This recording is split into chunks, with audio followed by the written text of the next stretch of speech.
Party నాయకులు అదే విధంగా మనకు పర్మిషన్ లేకుండా అడుగడుగునా అడ్డుకున్నా అవన్నీ కూడా ఎదుర్కొని ఈ రోజు రైతుల పక్షాన పోరాటం చేస్తున్న నల్లగొండ ముద్దుబిడ్డ మీ అందరికీ ఆప్తుడు సోదరుడు కంచర్ల భూపాల్ రెడ్డి అన్న గారు గత 10 సంవత్సరాలుగా నల్లగొండ జిల్లాని తన సమర్థవంతమైన నాయకత్వంలో అభివృద్ధి బాటలో సంక్షేమ బాటలో కేసీఆర్ గారి మార్గదర్శకత్వంలో సమర్థవంతంగా నడిపించిన మాజీ మంత్రివర్యులు సూర్యాపేట శాసనసభ్యులు అన్న అంతకల్ల జగదీశ్వర్ రెడ్డి గారికి రాష్ట్రంలో 400 రోజుల్లో 410 మంది రైతులు ఆత్మహత్య చేసుకుంటే రైతుల స్థితిగతులు చూసి కాంగ్రెస్ పార్టీ మోసాన్ని చూసి పెద్దలు కేసీఆర్ గారు ఒక నిర్ణయం తీసుకొని రాష్ట్ర మాజీ వ్యవసాయ శాఖ మంత్రిగా ఉన్న నిరంజన్ రెడ్డి గారి నేతృత్వంలో రైతు స్థితిగతుల అధ్యయన కమిటీ వేస్తే ఈరోజు ఆ కమిటీ సభ్యులు మొత్తం నిరంజన్ రెడ్డి గారితో సహా అందరు కూడా వచ్చున్నారు. వారందరికీ నిరంజన్ రెడ్డి గారికి వారి మొత్తం సభ్య బృందానికి స్వాగతం.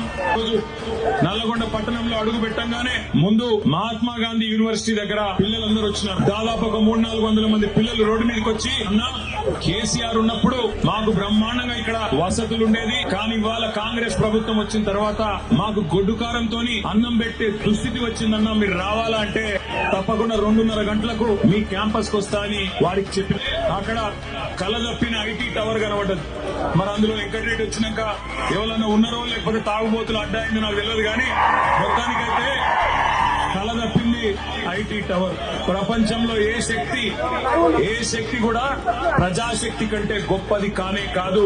అది రుజువు చేసిన గడ్డ ఈ పోరాటాల గడ్డ నల్లగొండ అనే మాటలను గుర్తు చేస్తాము. రోజు కాదు ఇవాళ ఉన్న వాళ్ళు కొత్తగా మేమేదో సామ్రాజ్యానికి అధిపతులైపోయినాం, చక్రవర్తులైపోయినాం, రారాజులైపోయినాం అని విర్రవీగుతున్న వాళ్ళ గురించి కాదు నేను చెప్పేది. ఒకనాడు బండెనుక బండి గట్టి 16 బండ్లు గట్టి ఏ బండ్లు ఓడతావు కొడుకో నైజాము సర్కరోడా అని ఆనాడున్న నియంతను నిలదీసిన గడ్డ నల్లగొండ. అందుకే పోరాటానికి స్ఫూర్తి అయిన నల్లగొండ గడ్డకు వందనం. ఇక్కడికి విచ్చేసిన ప్రతి నల్లగొండ రైతు బిడ్డకు శిరస్సు వంచి పాదాభివందనం.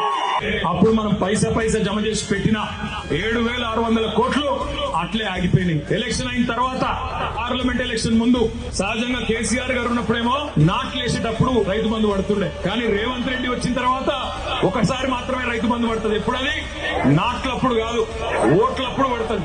పార్లమెంట్ ఎలక్షన్ ముందు ఒకసారి వేసినట్టు చేసింది, అది కూడా మనం దాచిపెట్టిన పైసలే. ఆ రోజు 7,600 కోట్లు అది వేసిండు. ఇప్పుడు మళ్ళీ ఎలక్షన్లు వస్తున్నాయి, జెడ్పీటీసీ ఎలక్షన్లు, ఎంపీటీసీ ఎలక్షన్లు, సర్పంచ్ ఎలక్షన్లు.